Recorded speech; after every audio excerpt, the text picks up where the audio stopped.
할렐루야. 네. 지난 주간에는 날씨가 매우 매서웠습니다. 날씨도 추운 날인데 오늘도 추운 날일 텐데 건강에 유의하시길 바랍니다. 우리 감기 걸리지 않도록 조심하세요. 한번 인사하겠습니다. 감기 걸리지 않도록 조심하세요. 네. 자, 오늘 본문을 읽을 때에 유독 때와 장소가 유난히 눈에 많이 띕니다. 표현이 많이 등장하는 편인데요, 단순히 마가는 시간표대로 시간을 나열하는 것이 아니라 의도적으로 시간 표시를 아주 꼼꼼하게 적어 놓고 있어요. 오늘 일정이 다 한 몫입니다. 그렇게 많은 일들이 하루 안에 있었다는 것이 놀라운 일이 아닐 수 없는데요, 이것은 마가가 갖고 있는 특별한 신학이에요. 신학적 메시지인데 지금부터 벌어진 일은 우연이 아니다 하는 뜻입니다. 하나님의 때가 시작된 것이고 예수님의 발걸음이 움직이는 곳곳마다 새로운 무대가 펼쳐진다는 그런 의미예요. 오늘 저는 이제 본문을 4개의 무대로 한번 좀 무대를 삼아서 하나의 극장처럼 구성해 보려고 하는데, 해변, 또 회당, 집, 문 앞으로 무대를 옮겨가면서 살펴보려고 그래요. 각 장면이 바뀔 때마다 그 힘이 있는데 바로 때, 또 곧이라는 의미입니다. 때는 바야흐로 공생애를 시작하는 때이죠. 대부분 유명하신 분들 전기가 시작할 때는 상서로운 일들이 앞에 배치가 돼요. 뭐 알에서 태어난다든지 학이 물어다 준다든지 이런 식으로 뭔가 상서로운 일이 앞에 등장하는데, 마가복음에는 상서로운 일이 등장하기는커녕 그 무대가 아주 어둡게 시작하죠. 1장 14절에 요한이 잡힌 후, 이것이 예수님이 공생애를 시작할 때의 상황입니다. 예수께서 잡힐 때 첫 문장부터 시간 표시가 붙죠. 요한이 잡힌 후, 여기서 파라디도나이라는 말은 단순히 잡힌다라는 뜻이 아니라 넘겨지다 또는 배반당하다, 이런 뜻을 갖고 있는 단어입니다. 이것은 예수님께서 나중에 후에 자기가 겪을 순환을 예고하는 단어이기도 해요. 하나님의 일이 출발되는 선은 좋은 소식으로만 이렇게 넘치지 않았습니다. 좋은 소식만 있는 게 아니라 억울한 사람이 붙잡히는 순간, 정의로운 사람이 억울하게 붙잡히는 그 순간, 바로 그때 예수님이 등장하셨다라고 말하는 것입니다. 우리는 흔히 상황만 좋아지면 믿음이 더 좋아지겠지, 상황 탓할 때가 많이 있습니다. 그러나 상황이 모든 답은 아닙니다.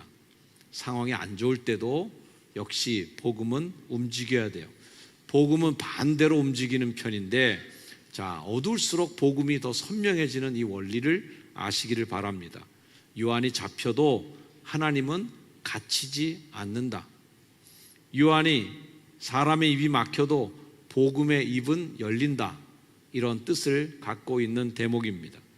사도 요한이 잡힌 때, 바로 정의가 죽은 것 같은 때, 바른 것이 그른 것에 의해 제거당할 때, 바로 그것이 이때인데, 결정적인 때에 바로 예수님의 첫 일성이 선포되죠.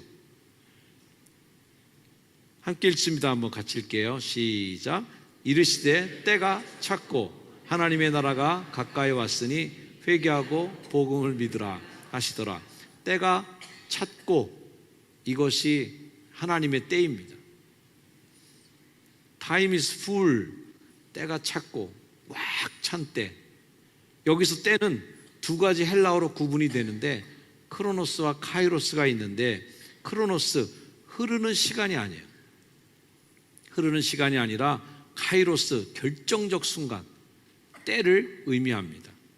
때가 찼다라는 말은 그러므로 흘러가는 시간 중에 아무 시간이나 걸려든 게 아니라, 아무 시간이나 걸려드는 것이 아니라 주님이 정하신 시간, 결정적인 때가 임했을 때, 하나님이 개입하시는 때를 의미하는 것이죠.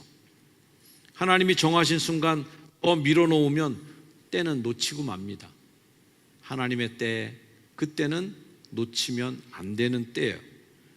찼다라는 뜻의 페플로레라이는 완료 수동형으로 채워졌다, 충만하다 이런 뜻인데, 하나님께서 오랫동안 준비해 오신 그 시간이 지금 완성되었다, 지금 충만해졌다라는 뜻입니다. 예수님의 첫 설교는 딱 두 문장이었어요. 때가 찼다, 하나님 나라가 가까이 왔다, 이거예요. 말이 짧다는 것은 때가 급하다라는 의미입니다. 길게 말할 새가 없다는 의미예요. 그러므로 예수님 우리에게 언젠가는 라는 말을 하지 않으십니다. 언젠간 네가 나를 믿겠지, 언젠간 나를 따르겠지. 오늘 임원 헌신서약서도 여러분에게 나눠드렸는데, 언젠가는 하겠지 하면서 내일로 미루다가는 시간이 없어요. 바로 그 시간에, 그 순간에 작정하셔야 되는 의미입니다. 지금, 오늘 작정하라는 의미입니다. 자, 이 장면을 넘어가면 첫 번째 해변인데요, 첫 무대는 갈릴리 해변이에요. 갈릴리 해변으로 지나가시는데 바로 시몬 베드로와 안드레가 바다에 금을 던지는 것을 보시니 그들은 어부다라고 얘기했어요. 지나가다, 이 파라고는 지나가다, 옆에서 걷다 이런 뜻인데, 옆을 걷다, 예수님께서 제자들을 부르신 것은 멈춰 서서 설득하신 것이 아니에요. 장시간 설득한 것이 아니라 지나가며 부르시는 분이에요. 지나가며 스치듯 부르시는데, 복음은 정지 화면이 아니라 이동 화면이다. 복음이 쓱 지나가는데 그때 못 잡으면 끝이에요. 결정적 단어가 나오는데 곧이라는 단어. 복음을 들은 사람들은 곧 반응합니다. 곧 그물을 버려두고 따르니라. 이 곧이라는 단어는 마가복음에 42번이나 등장하는 단어인데, 마가의 특징적 단어 중에 하나죠. 신앙의 진짜 싸움은 알고 모르고가 아니에요. 알고 모르고보다 곧 아니면 나중에, 아니면 아예 없는 것, 둘 중에 하나입니다. 설교를 들을 때 메모하고 쓰는 거, 기록하고 하는 거 좋은 일이에요. 하지만 결단을 유보하는 것은 안 된다. 써놓고 지금 결단해야 되는데 써놓고 다음에 결단하지, 다음에 결정하지 라고 유보하는 것은 복음에 합당치 않아요. 이것이 설교의 현장성입니다.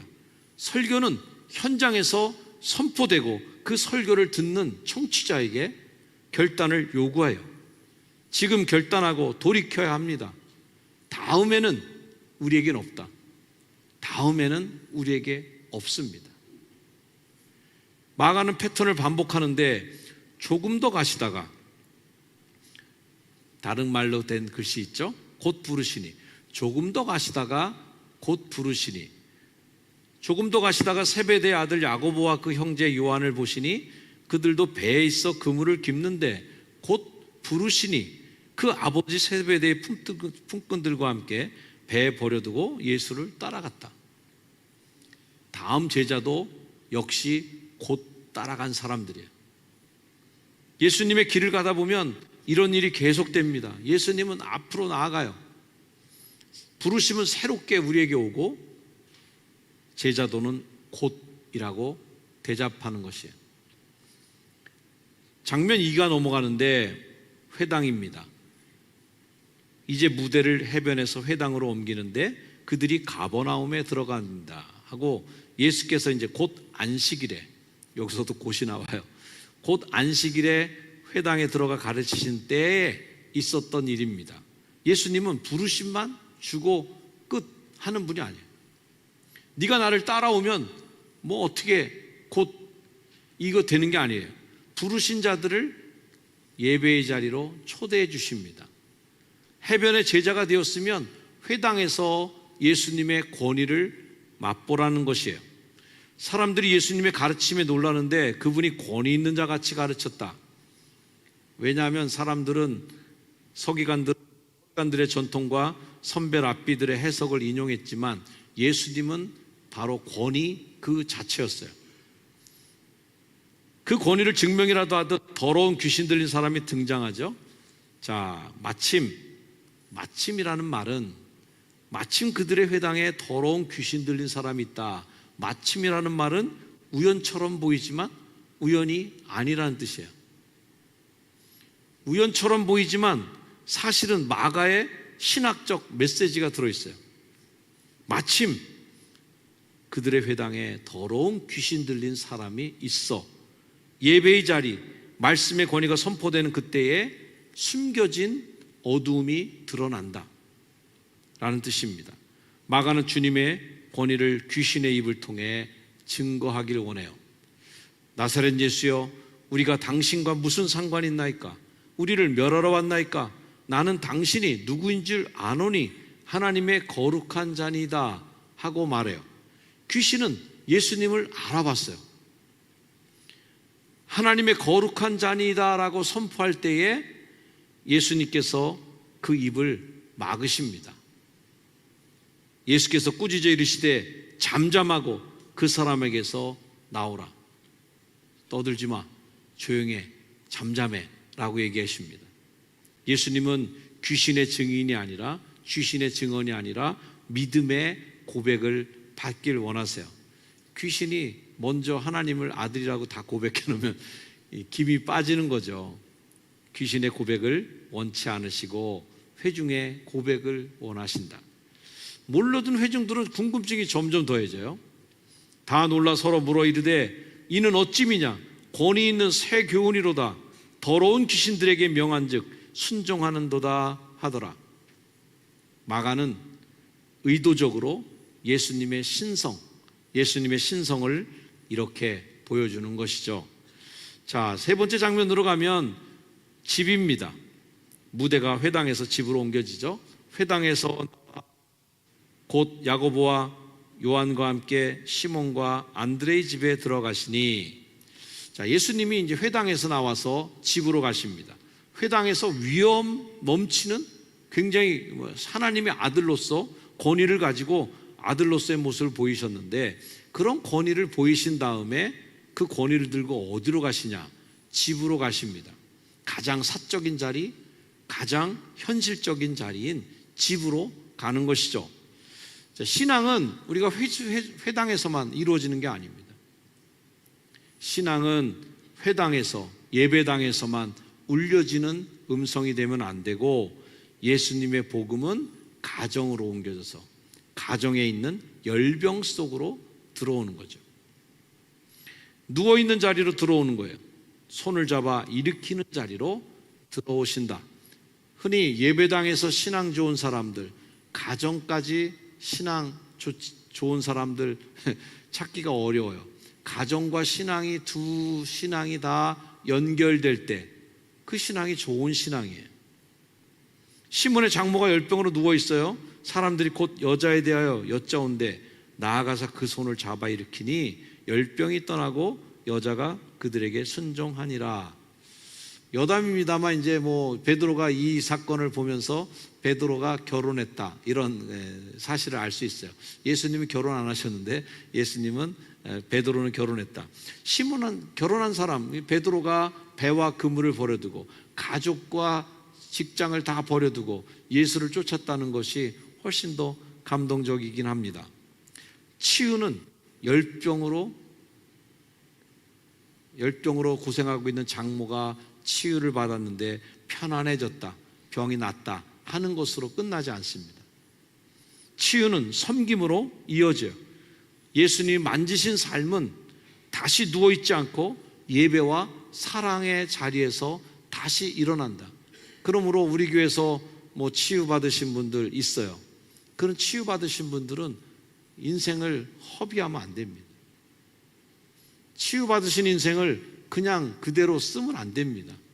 치유받으신 인생은 반드시 예배와 사랑, 여자가 그들에게 수종드니라, 수종드는 삶으로 더 승화되어야 된 줄 믿습니다. 문 앞이 다가오는데 문 앞에 닫힌 시간이 풀리는 때가 와요. 자, 마지막 무대는 문 앞인데 저물어 해질 때에 모든 병자, 귀신 들린 자를 예수께 데려왔어요. 자, 저물어 해질 때. 왜 저물어 해질 때일까요? 왜 하필 저물어 해질 때냐면 안식일 때문에, 안식일 규정 때문에 자리를 이동하지 못하는 난제가 있었어요. 안식일 규정 때문에 움직임을 참고 있다가 안식일이 끝나자마자 금요일 해질 때부터 토요일 해질 때까지가 안식일이죠. 해질 때가 무렵이 지나니까 그때 나오기 시작한 거예요. 사람들이 해가 지자마자 쏟아져 나온 것이죠. 자, 온 동네가 그 문 앞에 모였다. 동네가 다 발칵 뒤집혔습니다. 온 동네 사람들이 다 나왔어요. 예수께서 각종 병이 든 많은 사람들을 고치시고 많은 귀신들을 내쫓으시되 귀신이 자기를 알기 때문에 그 말하는 것을 아직은 허락하지 않으셨다라는 말이에요. 문 앞까지 나온 사람은 치료를 받았어요. 각종 억눌림, 마음의 병, 몸의 병, 귀신 들린 사람, 이런 사람들이 치료를 받았습니다. 오늘 저는 여러분에게 네 장면을 통해서 각각 자리에서 드러나는 예수님의 모습을 말씀드렸어요. 오늘 말씀의 주제는 이것입니다. 마가는 얘기해요. 복음은 언젠간 좋은 날이 오는 것을 기다리는 것이 아니다. 복음은 언젠가는 좋은 날이 내게 오는 것을 기다리는 것이 아니라 지금 여기서 우리의 삶 한복판으로 뚫고 들어오시는, 삶 한복판으로 파고드는 하나님의 움직임을 아는 것이다 라는 것이에요. 오늘 말씀이 우리에게 묻습니다. 때가 찼을 때 미루던 회개, 미루던 믿음이 있습니까? 곧 주님이 부르시는데 나는 자꾸 계산만 하고 있지는 않은지, 이 질문을 여러분에게 드리고 싶어요. 주님은 누구나 완벽한 준비를 기다리는 것이 아니라 즉각적 순종, 그 즉시 순종하는 것을 기다리시는 예수님, 바로 그 예수님이 우리들의 구주십니다. 예수님은 우리에게 시간이 얼마나 남았는지 묻지 않으세요. 너에게 얼마나 시간이 많이 있냐? 그 남은 시간 동안에 결단할 수 있는 여력이 많죠. 하지만 그렇게 물으시지 않고 때가 찼고 하나님 나라 가까이 왔고 회개하고 복음을 믿어야 그 사람이 나음을 입는다. 이것은 다음 메시지를 우리에게 말씀해 주는데 내 때를 붙잡겠느냐라는 의미를 갖고 있어요. 우리 주님의 때를 붙잡으시기를 주의 이름으로 축원을 드립니다. 주님의 때는 지나가면 끝이에요. 항상 현장에서 응답하는 지혜가 있기를 주의 이름으로 축원을 드립니다. 내가 부르는 순간 그 순간에 결단하고 나를 따를 수 있겠나? 곧 따를 수 있는 사람, 곧 주님을 따르는 사람, 곧 배와 그물을 버려두고 주님을 따르느냐 아니냐, 이것이 제자가 되느냐 제자가 안 되느냐라는 차이를 갖고 있어요. 이것이 마가가 보여주는 예수님의 하루이고 이것이 주님께서 우리에게 보여주시는 하나님의 때인 것을 아시기를 주의 이름으로 축원을 드립니다. 기도하겠습니다. 사랑하는 아버지 하나님, 어두운 때에 복음을 시작하시고 우리 삶의 한가운데로 들어오시는 주님을 찬양합니다. 우리에게 때가 찼다라고 선포하시는 주님, 더 이상 미루지 않고 지금 이 순간 주님 앞에 나아갑니다. 해변에서 그물을 버리고 곧 따랐던 제자들처럼 우리도 주님의 부르심 앞에 계산하지 않고 순종하게 하옵소서. 문 앞으로 우리를 보내주소서. 아픔이 있는 곳으로, 사람들이 모여든 곳으로, 세상이 숨쉬는 그곳에 우리를 보내주옵소서.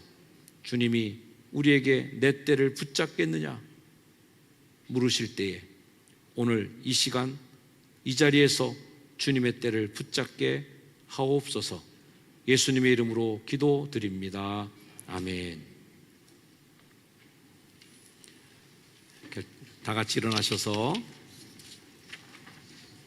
결단 찬양하실 때에 주님 말씀하시면 내가 나아가겠습니다. 주님이 부르시면 즉각적으로 순종하는 우리 삶이 되도록 기도하며 찬양 부르시겠습니다.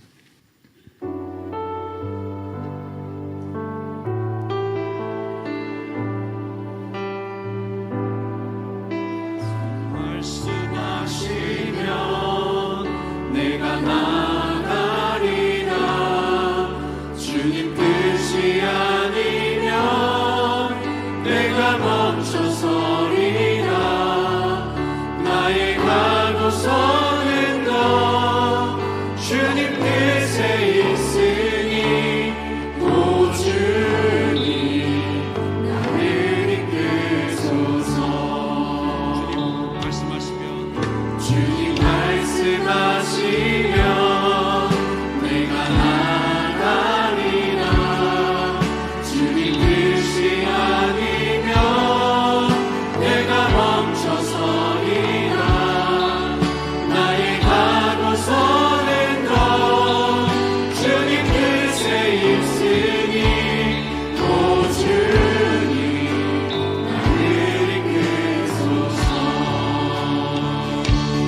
뜻하신 그곳에 나 있기 원합니다.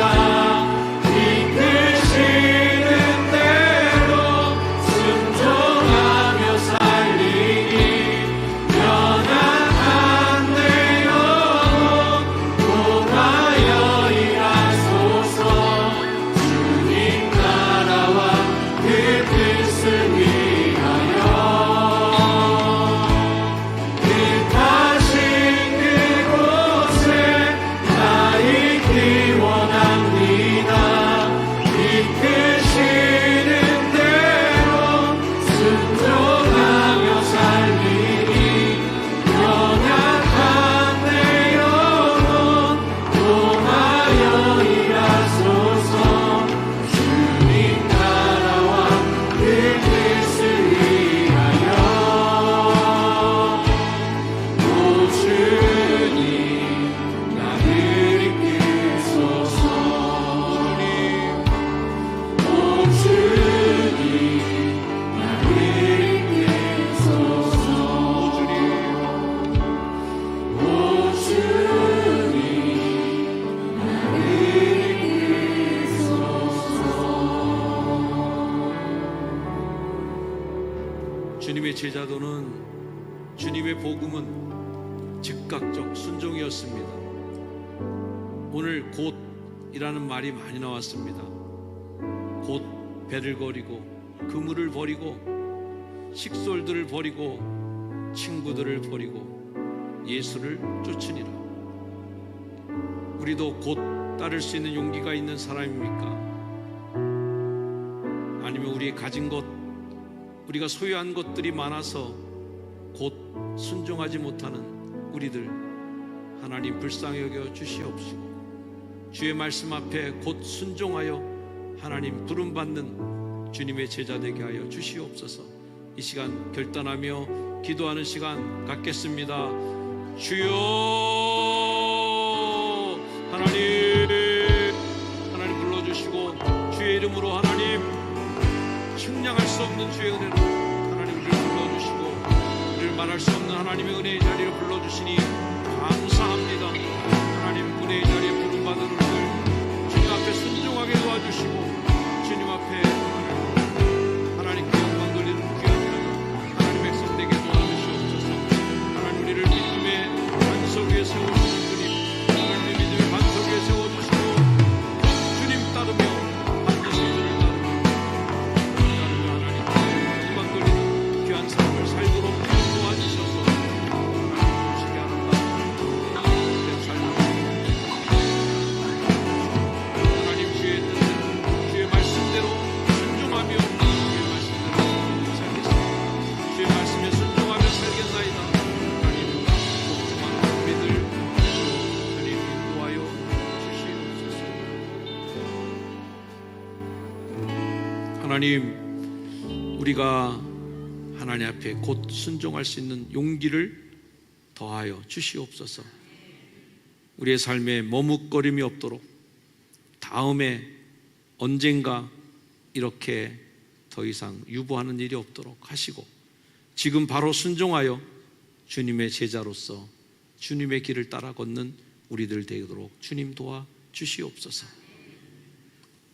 이제는 우리 구주 예수 그리스도의 은혜와 하나님의 사랑과 도우시는 성령님의 놀라운 은총의 역사가 이 시간 이후로 영원토록 주님 제자들과 함께하기를 주의 이름으로 간절히 축원을 드립니다. 아멘.